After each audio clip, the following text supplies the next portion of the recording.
So this video will be introducing you to the concept of masking, specifically air conduction masking, and I'll have another video after this for bone conduction masking specifically. So for the purposes of this video, let's say that we've already obtained air and bone thresholds for both ears at all frequencies.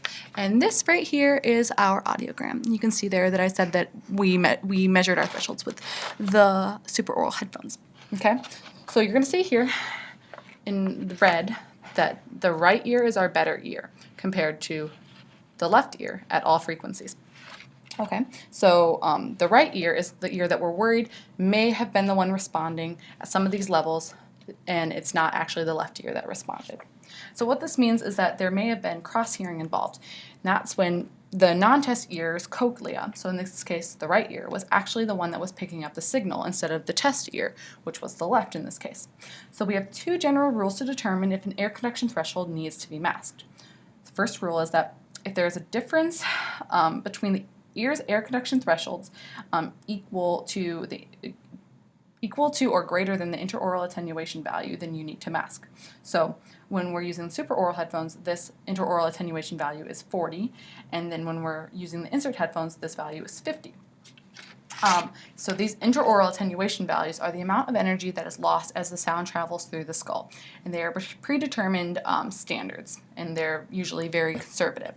So not all people actually have true intraoral attenuation values of 50 and 40, but they're the ones that we use in clinic.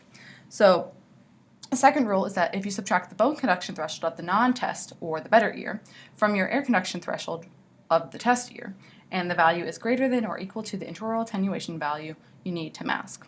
So we start by looking at 1,000 hertz since we mask in the same sequence as pure tones. So the air conduction value here in the right ear is 15, and in the left ear it's 50. So 50 minus 15 is 35. So is 35 greater than or equal to the intraoral attenuation value of 40? No.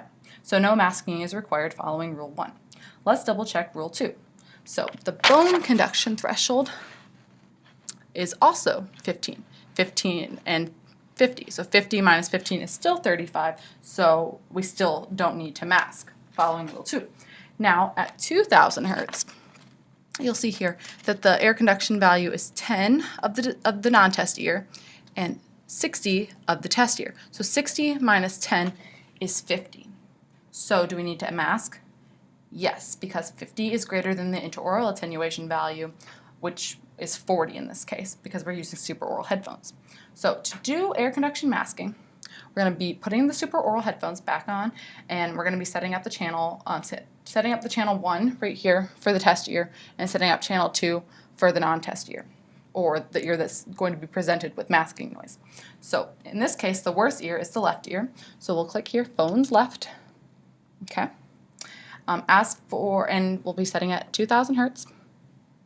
And as for intensity, we'll be starting at the threshold that we previously found without the masking applied.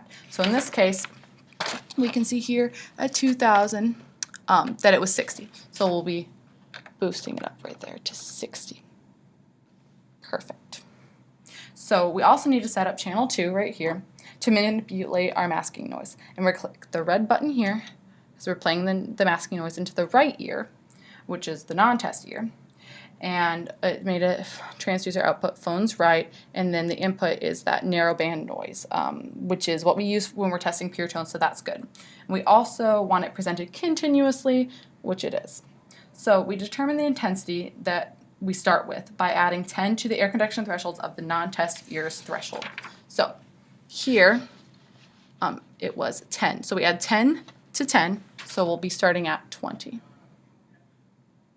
All right. And that value of 20 is what we call the initial masking level. So now we're able to present the tone to the test ear, which we do for 1 to 2 seconds, and we see if the presence of the masking noise shifts the threshold. So if we present 1 to 2 seconds and they don't respond, what we need to do is increase the tone by 5 dB. So now we're at 65. So we'll present again, 1 to 2 seconds, and if they respond, we go back and increase the masker by 10. So now we're increasing the amount of noise that's being played into the right ear, which is their non-test ear, keeping it busy. So let's say we present again, and we get a response. Yay! So now we can increase the masker again by 10. So now you're at 40.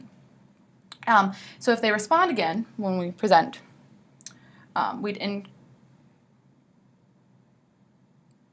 and they still respond, then we're done because we've achieved a 20 dB plateau where the threshold did not shift for 2 consecutive increases in masking noise. 40 dB is what we call the effective masking level. So 65 is our masked air conduction threshold in the left ear, and we'll indicate that with the blue square on the audiogram. So this is our true threshold since we applied enough masking to keep the right ear busy, and we still achieved a threshold of 65.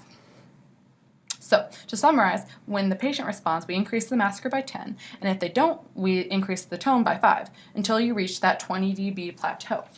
And I know this seems confusing, so we're going to definitely take it slow in class, and I highly suggest that you look at the examples I give you in the last few PowerPoint slides and memorize the formulas I mentioned and memorize those intraoral attenuation values. It's very important that you have those memorized by the time you get to class.